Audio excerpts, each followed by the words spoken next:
Well, I'm going to go ahead and get started because we have a lot to talk about. So welcome for all you early birds and on timers. This is Broker Chat, November 8th, and we are going to talk about the CAD, or also known as our GAR form, Condominium Association Disclosure. And as we all know, we're a disclosure state. So I'm going to take a step back a little bit and explain why we are using this form, and then we're going to get into the form. Because I think if I explain a couple of our Georgia laws about why we're using this and what it means, and I want you to understand, I'm going to talk to you about law, and I'm going to talk to you about the law.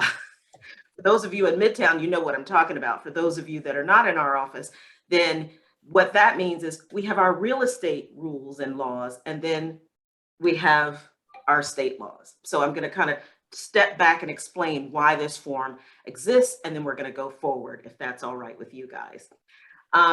Let me share my screen, and I think Nyala is putting the handout in the chat, so if you don't have that, just send her a quick message that you need it. And it's basically the GAR F322. So let me get my screen saved or shared here.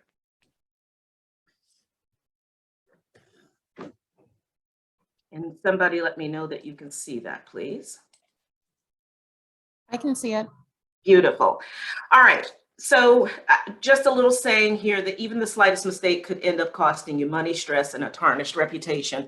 So that's one of the reasons myself, Tom, and some of the other brokers, we have these classes, we have this chat so that you can ask questions. Now, this is all for you. So if there's anything that I say that might conflict with your office, here's my disclosure: go to your broker, okay? Because every office as of now might have a different policy. So I'm going to talk about best practice, and then you may have a different policy in your office. All right. So we're going to talk about the association disclosure F322. But I said we're going to step back a little bit and talk about the law. I don't know if you've heard of this before, but there is a law called the Georgia Condominium Act. And basically, this is the Georgia code that acts as the primary, not exclusive, governing the condominium associations. So we have homeowners associations and we have condo associations. They are not the same, okay? So understand that. We use lazy language, myself included, and we say HOA, but there's a difference between the condo and the HOA and the HOA Act. So this particular act, if you want to take a screenshot of it and read it, if you're into law and you're a high analytic, you'll dig deeper into this. But this is how the association is created and the rules about the association. The declarations are created, the bylaw is created. Technically, they can only charge $10 for the letter. We'll get into that a little bit later. So this is when this is created. It's created when the condominium, high-rise, mid-rise, is brand new. And it requires that a disclosure package is given to that first owner. We're going to talk about that again. All right. Now, let's talk about a detached townhome or single-family home. That falls under the Georgia Property Owners Association Act. And what that does, it gives the governing powers of your board, and your property management company that may manage the property, the powers and the operation and how it should be managed, with amendments and things of that nature along the way. Again, this is also supposed to be disclosed to that first primary owner of the property. Okay. So a lot of times I'll get a call, and I'm sure Tom is on the call, and he gets this call as well. I don't know how to find this information. Well, first of all, if you're the listing agent, you should be asking for that at the listing appointment.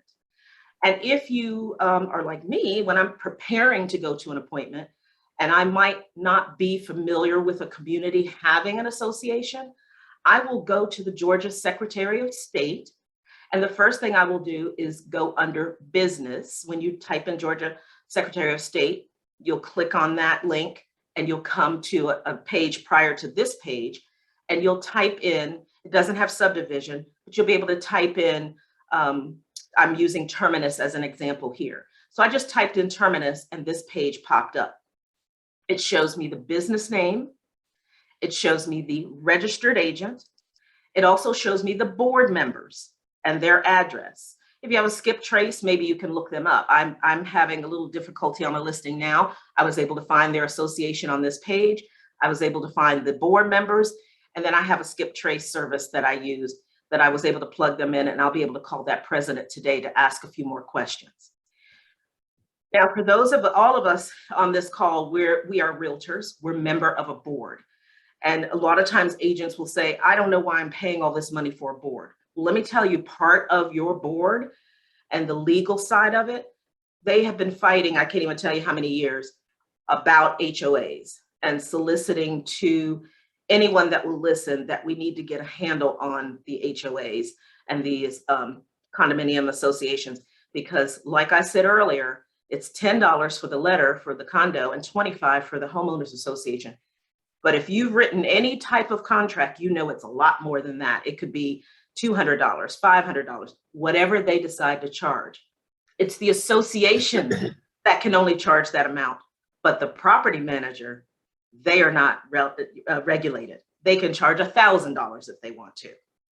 And what happens is your association shakes hands with that property management, and I don't know how they do it, but somehow there's a way for them to, for lack of a better word, kick back something to them in a certain way, but they can only legally get $10 or $25, depending on what type. All right. Any questions about this page or what I've said so far? We're going to move right into the form. All right. And then also, I always make sure that the association is still active. Right here is where it'll tell you that. Okay. What it doesn't tell you is what type it is, whether it's voluntary or mandatory or any of that type of thing. So you still have to do a little bit of work by asking your seller, or and if your seller hasn't been going to meetings, they've received emails or something in the mail about what's going on with the association. And you really, really need to take the initiative to get that information from the seller and upload it to FMLS and Georgia MLS to make it easy for your colleagues to understand everything about the association. Let's move on. Does everyone have the handout? If not, put that in the chat for Nyala and she'll get it to you. All right, so this is Form F-322.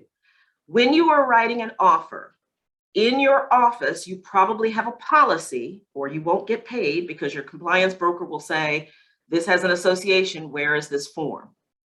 Did you know by law, when we resell anything with an HOA or a condo association, the seller is not obligated to give the buyer anything.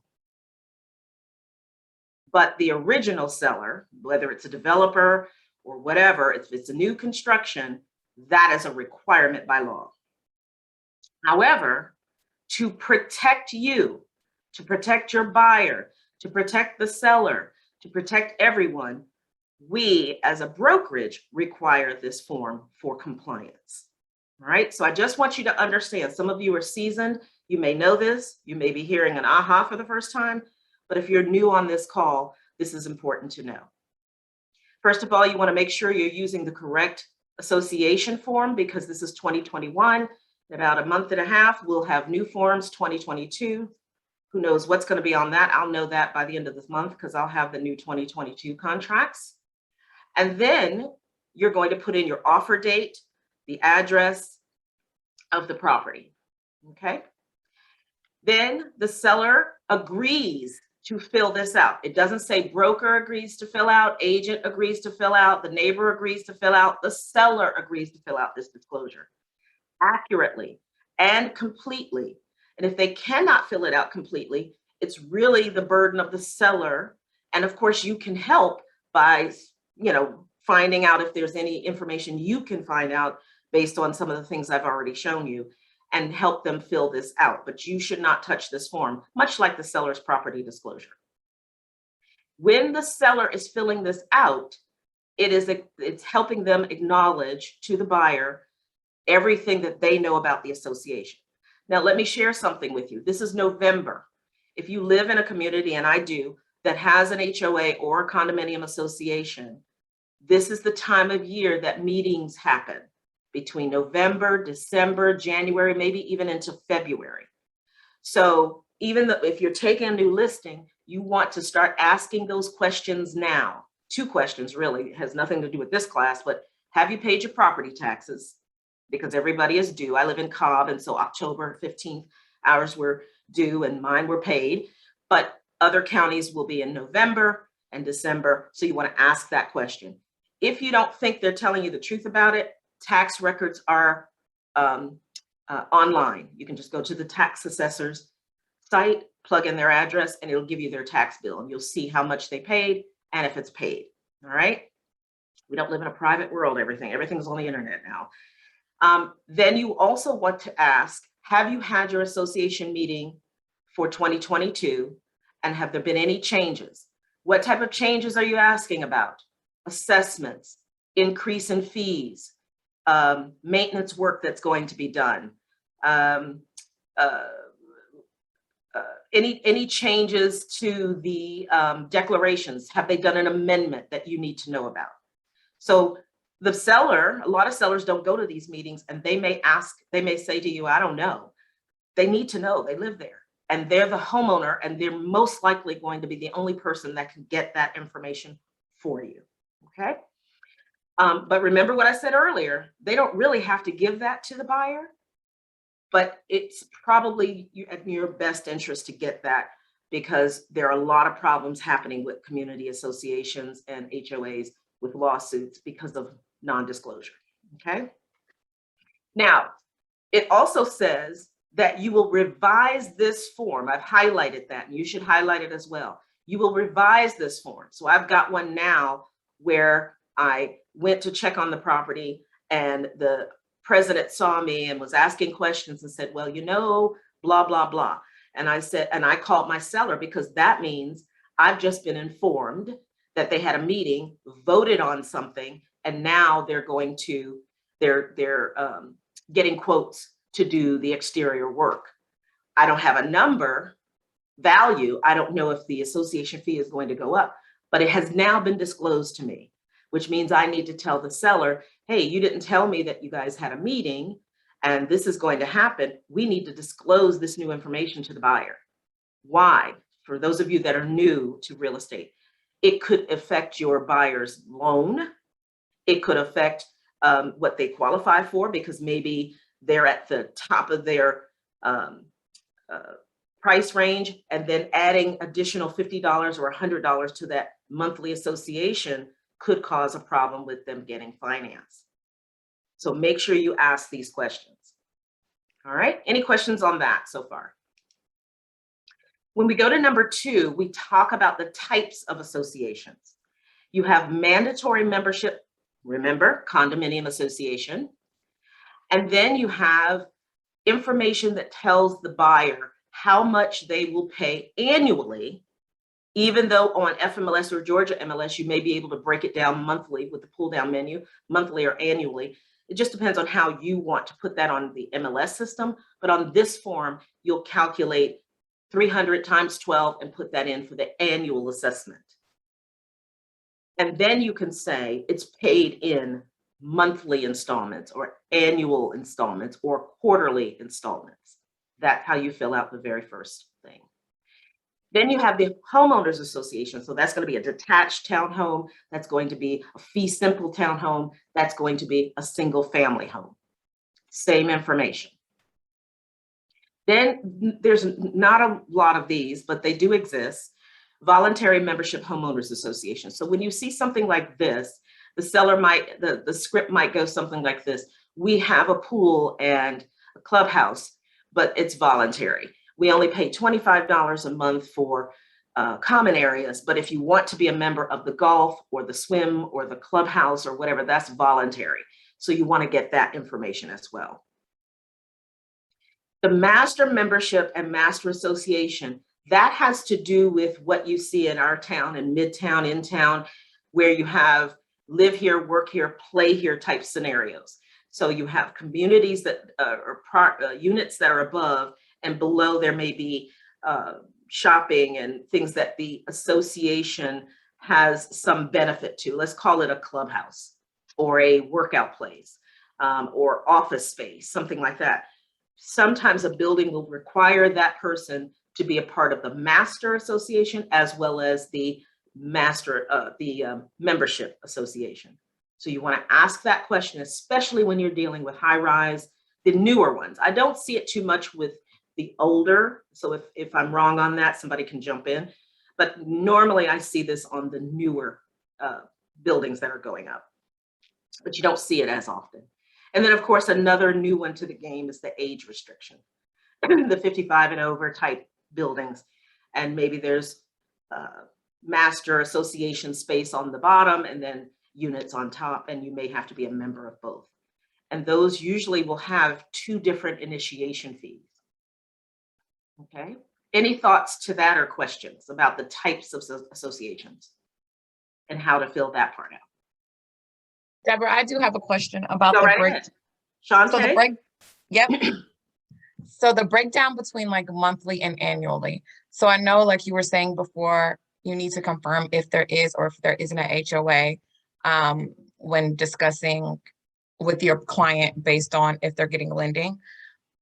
Does it affect it if the option is, oh, you pay it annually versus monthly? Does that affect their, or is that a question to ask the lender? So if they can pay it annually versus monthly, will that still affect their purchase price ability? Well, an association runs with the property. And so it would be counted with, as far as a lender is concerned, as a debt that they have to pay, like a credit card or a loan or whatever. So it's a better question to ask the lender once you find out the details. When I'm pre-qualifying someone and they tell me I'd like to buy a condo or a townhome, I will say to the lender, what's the max association they can pay?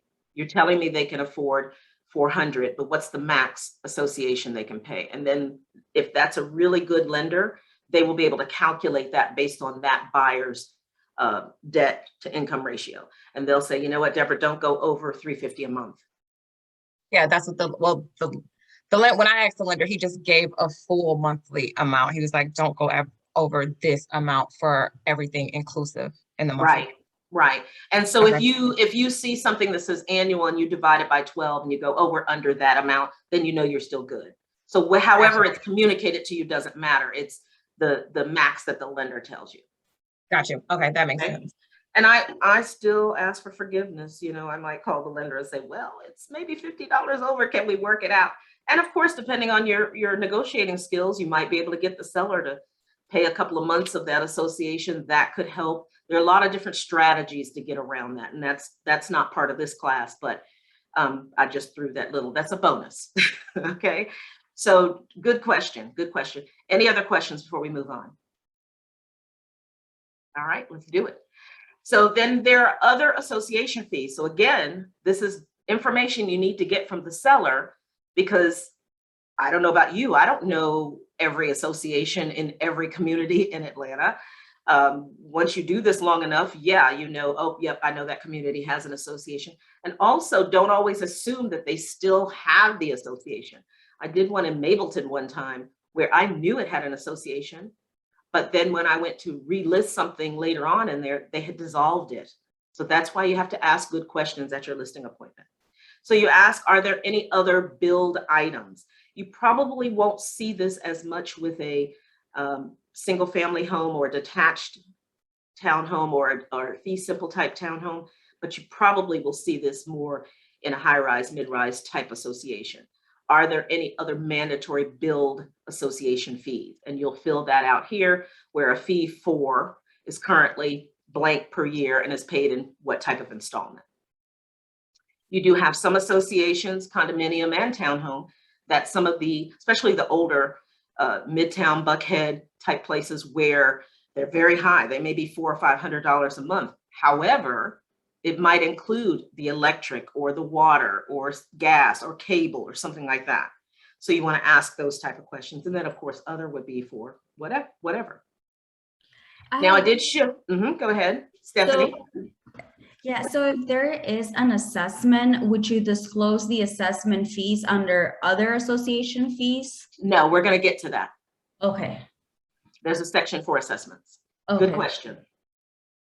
So then you have the contact information for the association. So you remember how I was showing you, you go to the Secretary of State, you can ask the seller will give you that information. Sometimes I'll verify it because if the seller hasn't been going to meetings. I know where I live, we had one management company, we just fired them, we have a new one. So sometimes that transition of you listing and a transition of a new company coming on board might be lost in translation. So I will verify that, hey, I am about to list the property. Here's another good reason to call the association. You want to make sure you can put signs up, or if you have to buy their specific sign. If any of you have ever listed out in Alpharetta and Windward, you have to buy their sign. You can't use your Keller Williams sign or you'll get fined. So for those of you that are new agents, always ask that question. Some communities don't allow any signs or directionals.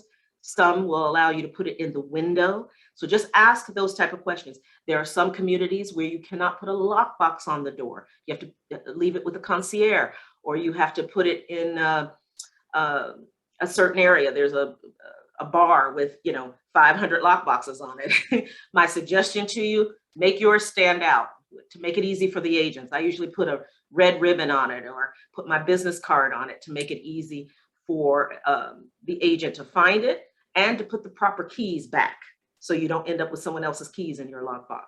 That happens as well. So contact the association. You're going to get the name of the association, who is the contact person. Most associations have a specific representative for their community. Telephone, email, mail. If you can't get all of this information, at the least get a telephone number and an email. And then website, it may or may not be that important.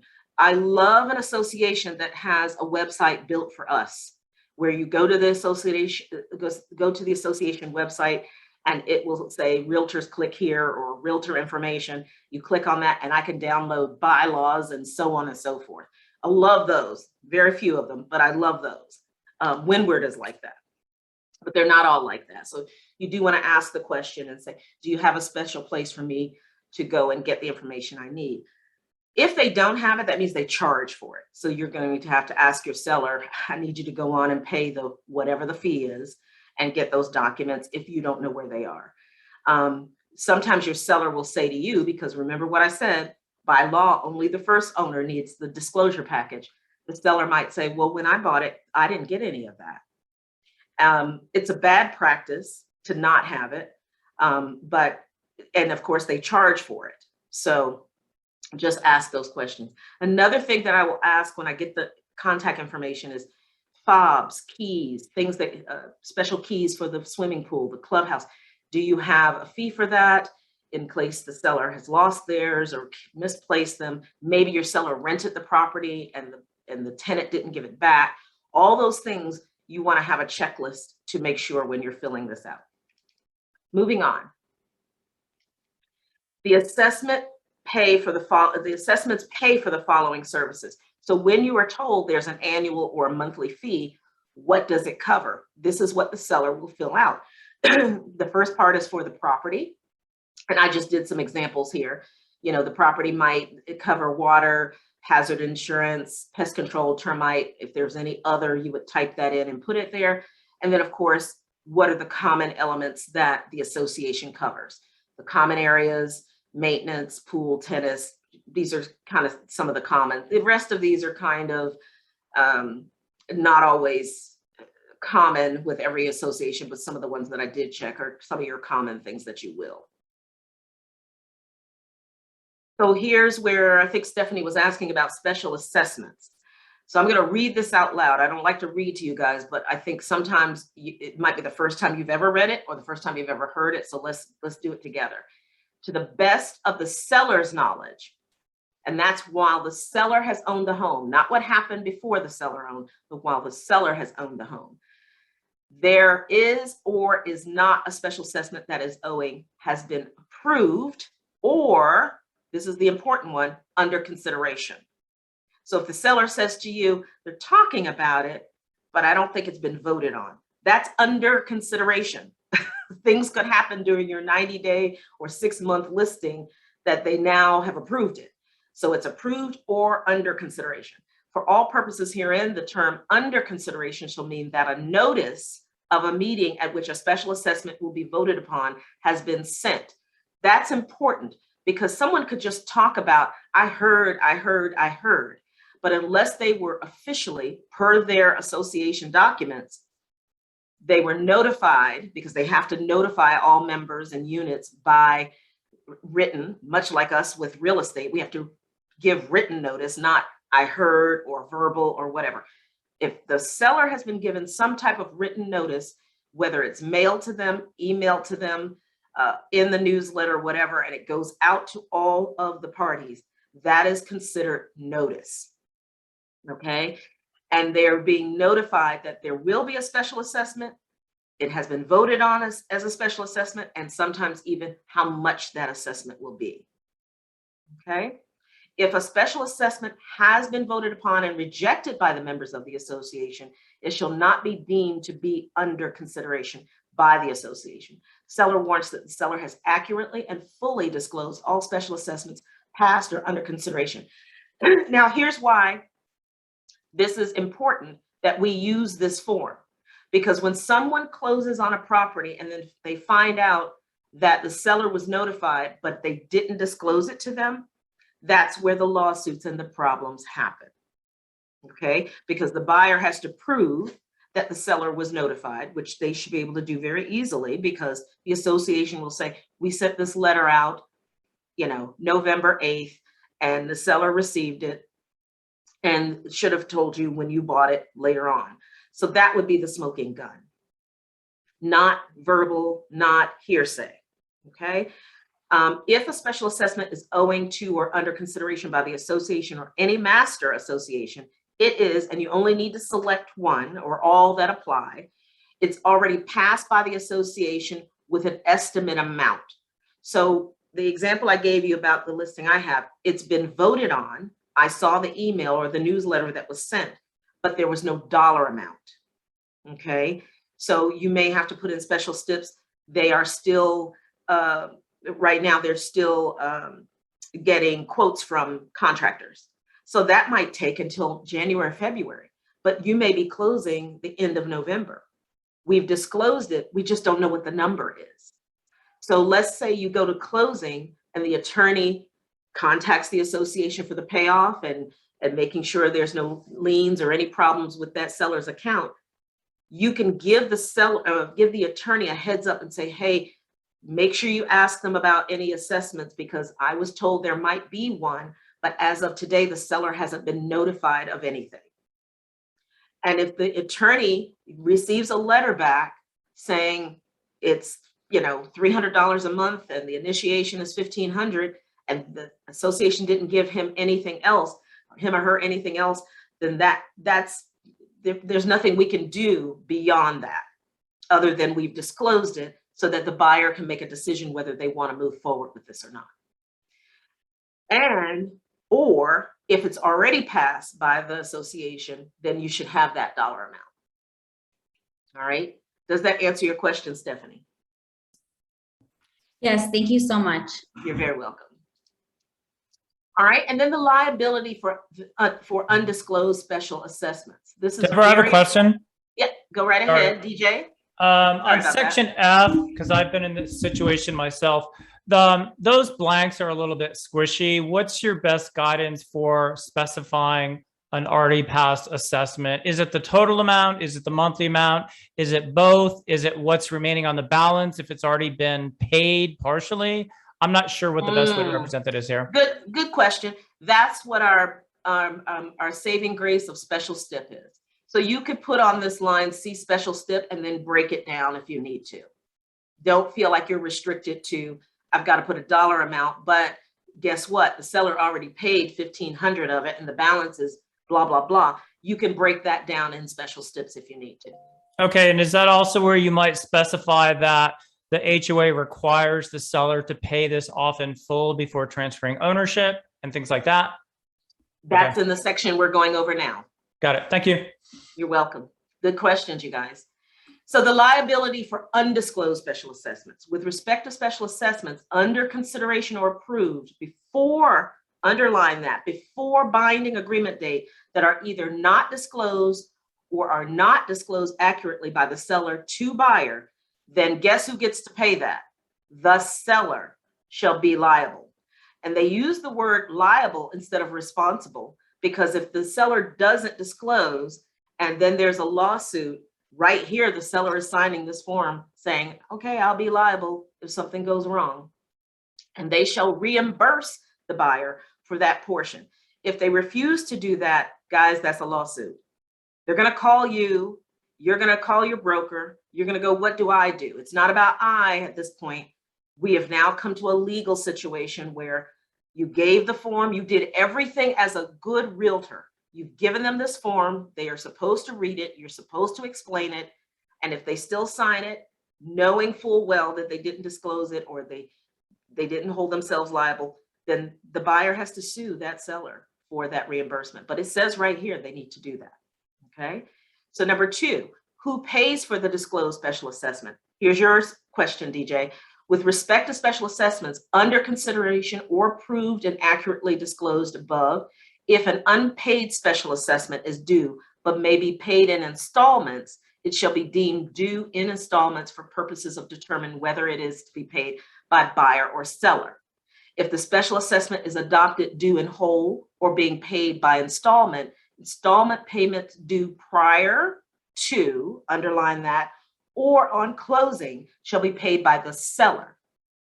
All right. And installment payments due subsequent to closing shall be paid by the buyer. Clear as mud? DJ?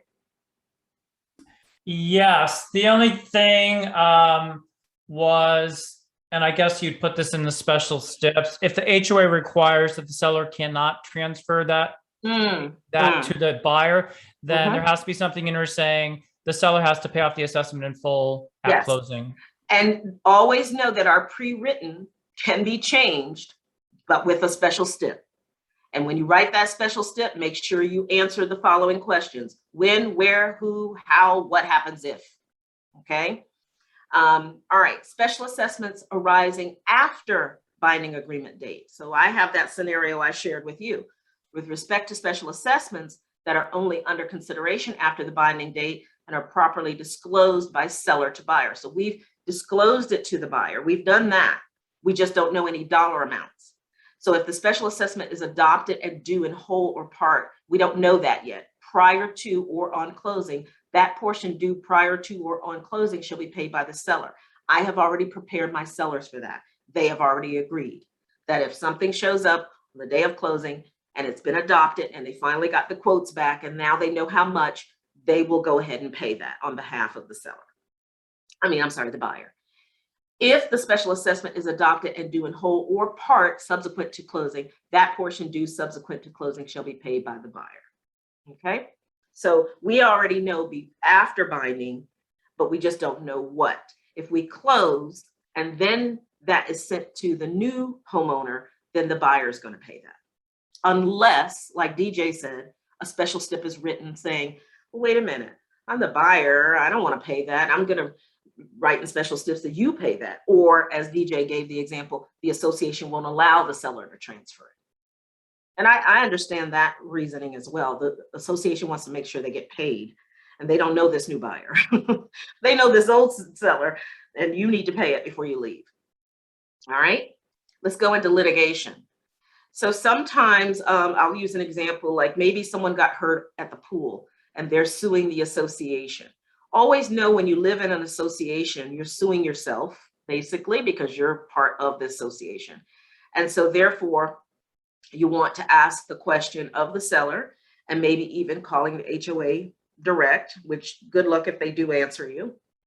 But if they do and they share, then you can let them know. Sometimes you'll call and say, hey, I'm Deborah Blue with Keller Williams. I'm going to be listing a property in here. Oh man, you'll get somebody that might vomit at the mouth and say, oh, what unit? Oh, they owe us this, that, and the other. But yet the seller didn't tell you that. So there's no way of getting around it. It runs with the property, so it's going to be paid. But when you're doing a net sheet, you want to make sure you're giving as close to an estimate as possible if that person hasn't paid their dues for months, but they didn't tell you that at the listing appointment. But you were able to discover that, and now you have to go back to the seller and say, I just want to let you know they told me you owe about 6 months. That's another $1,200 or whatever number you give them. And they might say, oh, no, I don't. Well, that's their problem. They need to call the association and get that straightened out. But as of now, you need to be responsible with those numbers until they figure that out. So litigation, if there's any kind of litigation, you're going to put is or is not. Any threatened or existing litigations related to alleged construction defects in the association. This happens a lot. Water damage in associations.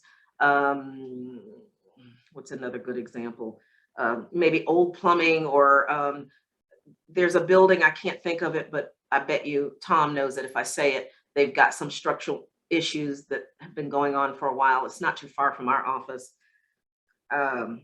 I can't think of it, but just anything like that. If there's any threatened or existing litigation, just summarize that so that the buyer knows. And then violations. Sellers live in properties and do violate. They can have a flower pot on the front porch and be fined, $50 a day because there's not supposed to be anything on the front porch. What if the seller screened in their deck and they didn't get architectural approval from the association? They just did it. Well, guess what? They may have been in violation of the rules and told to take it down and they didn't. And if they sell the property, your buyer now inherits that problem. And your buyer may have fallen in love with that unit because it has a screened in deck. So you want to make sure that if the seller is bragging on their flyer about, oh, we have a screened in deck, you want to ask that listing agent, was that approved by the association? Okay. JD, did you have another question, or is your hand we just didn't take it down? I forgot to lower it, but now that you ask, I do have Okay. a question on this specific Go right ahead. point. There's nothing in there that says the seller is responsible for addressing that situation before closing, right? Not really. No. So that's kind of messy because your buyer signs the contract. The seller may or may not have disclosed this violation, and then your buyer unknowingly could inherit it because there's nothing here saying the seller will address this and pay the fine and undo whatever the violation was, right? Mm-hmm. That's why you're on this broker chat, because our job is to be strategic and ask questions. And the problem is when people, don't take these classes, don't read these forms, and don't really hone into their skills to ask these questions. It only takes one time for us all to get burned that it never happens again. So that's why we're going over this form in detail, because there are a lot of lawsuits right now based on this form. Yep, Okay. thanks. You're very welcome. So fees paid at or prior to closing. So disclosure regarding fees. This is telling you who's paying what. Our old form, this form was changed, I want to say in, what is this, 2021? It probably was changed in 2019, I want to say. We haven't been using this, we've been using this, but it's only been in this format for a couple of years. So you want to disclose what fees and who's paying. Before, the old form, you could decide, well, I don't want to pay that, you pay that, and it was negotiated. And this, it's spelled out. It does not mean you still can't negotiate this, okay? You can still negotiate and say, you know what, I'm giving you full price. I'm not asking for any closing costs. You pay all those HOA fees. You can still do that in special stip. But what's pre-written here says the account statement and the clearance letter, the seller will pay that, okay? That's B. C says any transfer, initiation, or administration fees will be paid by the buyer. Now, I'm not going to read that paragraph to you. That's why you have the form. You can go back and read it later. But making sure that everybody understands who's paying for what. So when you get your CD, you should see that information on the account statement and clearance letter on the seller side, and the transfer and initiation fees on the buyer side. Now, here's what's important about the buyer side. Right below C, where it starts with seller warrants at closing that buyer shall be required to pay no more than blank. What if the seller doesn't know? because those initiation fees and things like that, those are all determined by the property management company most of the time. And the seller might, I didn't pay anything when I bought, I don't know. Seller probably did. If they pull their old CD or HUD, depending on how long they've held the home, they'll see that on there and didn't realize it.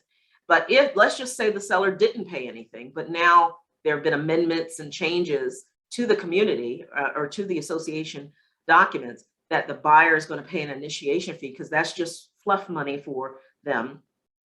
And you put nothing where that arrow is, where I've got this arrow, you put nothing here. Guess who gets to pay at closing? Let's call it $1,500. And there's nothing worse than going to the closing and the seller sees an extra $1,500 on their side going, why? Why did the seller have to pay the extra $1,500? Anybody? Because it wasn't disclosed. It wasn't disclosed, exactly. And this is a disclosure form. So sometimes I don't always know, and the seller doesn't know, and I can't get anybody. I'll put $2,000 in there just to cover. They're not going to collect $2,000 if it's only $500. But at least we're saying, you know, it's, and I don't like to make up numbers with the seller, but I don't ever want to see anybody put NA or 0 here, because if you, especially if you represent the seller, because that's going to go on the seller side. So everything in your power to get the seller to get that information for you. Here's another good thing to do. You can give this form, or you should be giving this form to the seller and say, go ahead and give it to your HOA and have them go through the form and tell you what should be marked, because they're the ones that can tell you if you don't know. I've done that with my sellers and they will come back. Now, we did have one situation at Buckhead, what's that condo over there off of Lenox? And she got on the phone with them. They told her a certain amount, and then we got to closing and it was wrong. So she ended up paying an additional $200 she wasn't expecting, but she did what she was supposed to do. So I just want to preface by saying that sometimes they're not perfect either. Any thoughts on this? Yeah, I have a comment on it. Go right ahead. I ran into this issue twice this year with the same HOA, and they were clueless. They didn't understand this form. They couldn't answer this simple question. They tried to charge my client $150 for a document that had nothing to do with this. And we ended up having to dig this out of another agent who had sold a unit in the same building on one side. And on the other property, we had to go to the closing attorney who was basically closing all of these because they were part of new development and get that information from her. So I was really surprised that an HOA would be that incompetent and not be able to answer a question as simple as this. DJ, how long have you been doing this? 4 years. It's been like that for even longer than that. I don't understand. I don't get it either. I think that's why some of these property management companies turn over so much, because if they do a poor job, if the homeowners are just like not engaged, this kind of, in my opinion, thing goes on. If the homeowners are engaged, like where I live, they're very engaged. I live with a lot of, if anybody remembers Miss Kravitz, there's a lot of, I don't mind that, because we are very, you know, solid here. But at the end of the day, you've got to make sure that if you're dealing with an HOA that's incompetent, DJ just gave everybody another good example. Call some of the closed deals, find out who they closed with and what did they find out. Work with your closing attorney to say, I can't get this information. The seller thinks this, or I think this, or another agent told me this. Anything you can do to help the attorney. They're moving fast and furious to get you closed. And sometimes even they miss things and they're frustrated with some of these associations. I want to say one more thing too. These clearance letters, lenders are frustrated that these associations are taking a long time to get these letters. So as soon as you go under contract, get it to the attorney so they can start working on that. Because I guarantee there's someone on this call, and you're welcome to unmute and speak, that your deal was held up because of a closing letter. And I don't know what the reason is. Sometimes the seller didn't pay, or the buyer didn't pay, or whatever the situation is. A lot of these associations use a software called Condo Certs, CERTS. And what that does, sorry about that. And what that does, that is a a software where they go in and pay for their closing letter or any keys that they might need or any documents that they need. And they won't do anything until you go on to that site and pay. It's kind of, in my opinion, a little bit of extortion, but that's my only personal opinion. So yeah, so DJ, I hate to tell you, we do have some associations that have been a little bit incompetent, and you just have to stay on top of it. But I suggest as soon as you go binding and you know you're dealing with an association, get that information to the lender and the attorney as quickly as possible so they can start working on it. And maybe even remind the attorney, because the paralegal who's handling your file might go, oh, it has an association, we'll get that a couple days before closing, and then you find out it's going to take a week. Do not let them do that. Okay. And then of course at the end you have your any special assessments. Seller shall pay all fees owing on the property which come due before the closing, so that the property is sold free and clear of liens and monies owed to the association. Any seller move out fees, you see this a lot in high rises where they have a special elevator for the buyer and seller to move in. Sometimes the seller may have to pay that move out fee. Sometimes I have a building that I just sold in off of 6 that's like that. The seller had to pay the move out fee. Foreclosure fees or other fees specifically intended by the association to be paid by the seller, any transfer initiation, that type of thing. That's in a special assessment situation. Prepaid regular assessments and buyer move-in fees. Buyer shall pay any prepaid regular assessments. So, you know, that's prorated on the settlement statement, the regular dues. And then if there's any assessment that's going to roll over to the buyer, that would be prorated on there. Transfer initiation administration fees. And then consent of buyer to reveal information to the association. So the attorney will then let the association know that this unit has passed, or this townhome has passed hands, and they're giving the authorization to give their information that, of course, we all know at the closing table they fill out for the attorney. And then, of course, for compliance purposes, make sure that the buyer has initialed and the sellers have initialed, and you've got a completed form. Any questions about that? All right. So here's some great special steps to use when you are dealing with this Form F-322. So let's say that the seller is not sure about whether they should give a package or not. As I said earlier, resale sellers of condominium units, they're not required to give a disclosure package, but your brokerage, for compliance purposes, which is why we're talking about it, require you to have this form if you're dealing with something, because we're protecting you, the brokerage, and your client. All right. And what you want to do is try to get that information, in my opinion, prior to entering into a sales agreement. How do you get it prior to? Well, listing agents, if you're on this call and listening, when you go on a listing appointment and you get that information, upload that to MLS so that when it's downloaded, the buyer's agent can go over that with the buyer, and the buyer can make a good decision about moving forward on your unit. Okay. Community association disclosure. I'd write this down. This is a special step that if you've ever looked at the index of our documents, we have 537 documents.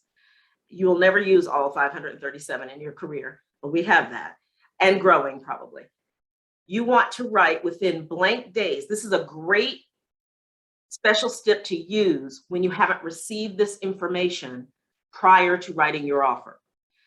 Within blank days from the binding agreement date, seller shall provide buyer with copies of the current legal and financial documents for blank condominium association set forth below. I want the declaration of condominium. I want the bylaws, the articles, the rules and regulations, operating budget, profit and loss, and minutes. Now, will you get all of these? Probably not, if it's not available, depending on how well the association is running. DJ's already said he's dealt with some that he's scratching his head about. But if you can get this and set this up at your listing appointment and let them know, could you go ahead and get those so I can get copies of that from you while I'm there? Okay. Minutes, what will the minutes tell you? If they're talking about an assessment, if they're talking about an increase in the monthly dues. All right. Let's say that the seller says, no, I don't have an association. This is how I cover my you-know-what. Special step number 621. If you look at your index of special steps, it's number 621. Seller warrants that by virtue of owning the property, buyer will not be required to be a mandatory member of a community association. I use this for anyone who tells me it's voluntary or they tell me no. Because if it's a community I'm not familiar with, and I don't like to do this, but I do, I go into MLS and I go in and see if any agent indicated. Now, I can't unfortunately trust what's in FMLS because garbage in, garbage out, because some agents won't fill that out when there really is one. But when I don't have it, I'll put that. Why? I'm protecting me. I'm protecting everybody in the transaction. And I'm disclosing, as far as we know, there's no association. Okay? So get in the habit of using one or both of these in situations. So here's some great questions to ask the listing broker or the homeowner. Are there any rental restrictions? Can we do Airbnb? Where's the guest parking? What are the fencing parameters? Architecture. Now you should be able to get all of this in the documents that they provide, but let's say they don't provide you anything, then you want to ask these questions. A lot of broker questions I get come from, hey, my buyer's calling me saying they can't XYZ. And I will ask that agent, well, did you guys ask that prior to writing or during? And they tell me no. All right. We are consultants. We are supposed to help ask questions. The buyer and seller don't always know what to ask and what to give. That's our job. It's the end of the year. Do you have an HOA meeting scheduled? Do you have any pet weight, breed, leash restrictions? Are grills allowed? How are rules enforced? In some communities, if you don't pay your association dues after a certain amount, they send it to the attorney and they might even turn your water off or put a lien or foreclose on your property. Yes, associations can foreclose on your property. Any previous assessments? When did that happen? What was it? Is this community FHA or VA approved? How many parking spaces? Are they deeded with the property?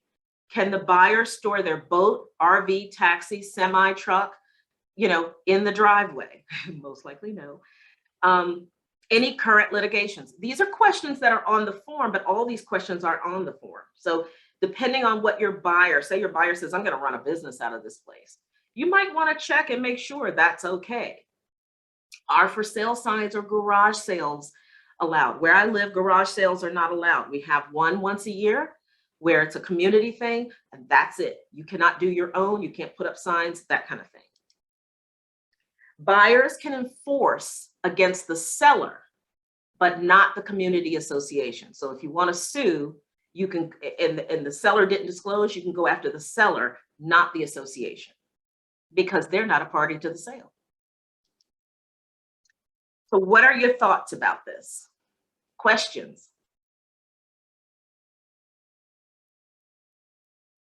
I didn't do that well, did I? So if you ask Okay. your seller questions about the HOA and they are clueless about some of the information on this disclosure, what can you do or how can you guide them of where to get the information that we need? Or should we just leave it blank? Well, I mean, the thing is, I don't know how you have your system set up, but I've given you a couple of nuggets today that you create maybe a checklist to say, let me, just from past experience or other experience from other agents, let me ask you a couple of questions just so we make sure. The best thing to do is to get those documents or contact the HOA yourself and see if they'll talk to you. They are not obligated to talk to us because we're not the homeowner. Some play that game, and then some will give you everything you need. And some have a site for you to go to see all the rules and regulations. So do the best that you can.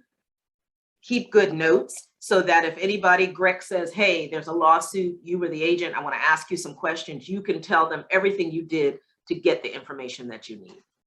Does that answer your question? Yes, thank you so much. You're welcome. Carlin, your hand is up.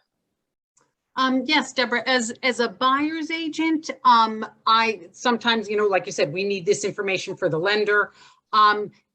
Is it okay for us as the buyer's agent to reach out to the HOA? Yes. That's why you receive the CAD, so that that information is there. It's for the buyer, but it's also for you to look at, and you can go online and see what information you can find. I'll tell you another good place. All of you get on Facebook. Facebook, most communities have a Facebook or a Nextdoor or something like that. That's another place to go and see if you can find out what's the chatter, what's the buzz, what's going on. Are they mad that they're being assessed? Oh, I went on Facebook and I found out you're having an assessment, but I noticed you didn't mention it in your paperwork. We're little detectives, consultants and detectives. You know, this is not a just hand a form, fill it out and hope for the best. That's how you earn your big commissions, guys. This is what makes you a great agent, by doing the legwork. Does that answer your question, Carla? It does. Thank you. You're welcome. Any other questions? All right. So Franklin Roosevelt said, real estate cannot be lost or stolen, nor can it be carried away, purchased with common sense, paid for in full, and managed with reasonable care. It's about the safest investment in the world. I totally agree. The last thing is you should have a handout that talks about HOA horror stories. I put that in as a bonus for you guys to read and see how those scenarios were worked out. Did you get that? Yes. Okay, great. This community, this property manager manages our property. They're pretty good. I mean, I'm sure somebody may have had bad experience with them, but so far they've been pretty good for us. And I reached out to our person and they told me about this article they did. So I thought I'd share that with you guys. And it's got some, and these are all local. These are real stories right here in Atlanta. So I thought that was a good bonus for you guys to have. Also on the call, we are all part of the Heart of Atlanta. And we now have, and Tom, if you'll take a few minutes to say something, but I'm in the Midtown office. But Tom will be the new qualifying broker taking over from Rick Hale for all of our offices, which you see listed here, which is Buckhead, Classic, Decatur, In-Town, Midtown, and West Cobb. So of course, you know, if you co-op with any of those offices, we're designated under our qualifying broker, which is Tom Fulkerson, and his information is here as well. So Tom, you want to kind of finish us out here?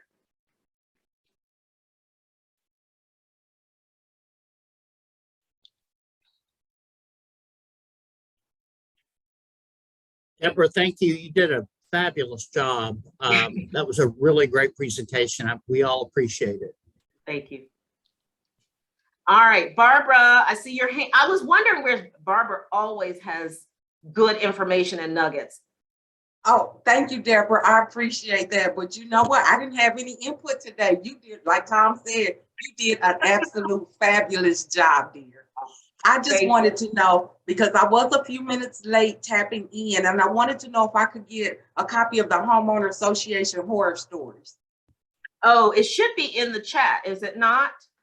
Probably because I came in late, about 10 minutes late, so it's not in there, but I see it now. So thank you. I was gonna say scroll up. I opened it and I scrolled up a little bit and I do see it. Yeah, I do see it now. Thank you. Okay, beautiful. All right, any other questions before we log off? We're right at 12:58. So if any other questions before we log off? We did good today, you guys. We got through that. I hate I missed last time. I had technology issues, but I've gotten those fixed now, so.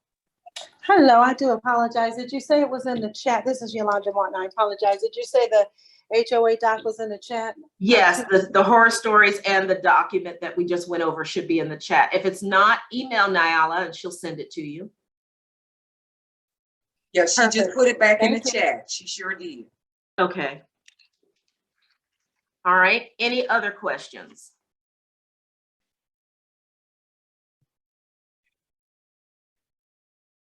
All right, if not, we are right at the top of the hour, and Tom, you're doing the next one. What date is that? Is that the? Yeah, join us on the 22nd, Monday, the 22nd at noon. I'll be hosting that call, and I'm going to talk about some of the pitfalls and experiencing some of the things I'm experiencing with co-oping with Open Door and Zillow. That's going to be a good one. Yeah, it's going to be a real good one. in a And you sad guys, way. no excuses because that's Thanksgiving, almost Thanksgiving. It's Zoom, so you can just log on and listen and participate. We're trying to bring you really, really, really good content for what's happening right now. These are things that we're experiencing. So that's what we're bringing to you. And tell your colleagues they need to be on this call because there's nobody perfect, including us, on these contracts. We constantly have to learn as well. So thank you so much for being here. And if anybody no one has any other questions, I'm going to go ahead and log off. Have a good Thanks, day. Deborah. Thank Thank you. you. Bye-bye. Thank you, Deborah.